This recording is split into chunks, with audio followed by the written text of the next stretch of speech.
Breaking news ప్రముఖ social media managing app Telegram పై తాత్కాలిక బ్యాన్ కేసు విచారణ సందర్భంగా కేంద్రం సంచలన ఆరోపణ చేసింది. టెలిగ్రామ్ మేనేజింగ్ యాప్ అక్రమాలకు అడ్డాగా మారిందని ఆరోపించింది. ఉగ్రవాదం, సైబర్ నేరాలు, డ్రగ్స్ సరఫరాకు ఎక్కువగా వాడుతున్నారంటూ ఢిల్లీ హైకోర్టుకు కేంద్ర ప్రభుత్వం అఫిడవిట్ దాఖలు చేసింది.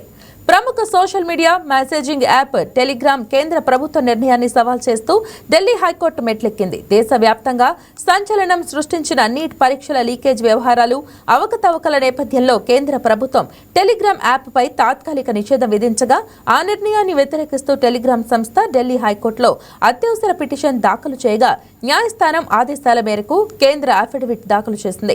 కేంద్రం తీసుకున్న ఈ ఆకస్మిక నిర్ణయం వల్ల భారతదేశంలోని కోట్లాది మంది వినియోగదారులతో పాటు తమ వ్యాపార ప్రయోజనాలకు తీవ్ర నష్టం వాటిల్లుతోందని టెలిగ్రామ్ యాజమాన్యం వాదించగా, టెలిగ్రామ్ మెసేజింగ్ యాప్ ను కొంతమంది దుర్వినియోగం చేస్తున్నారని కేంద్ర అఫిడవిట్ ఇచ్చింది.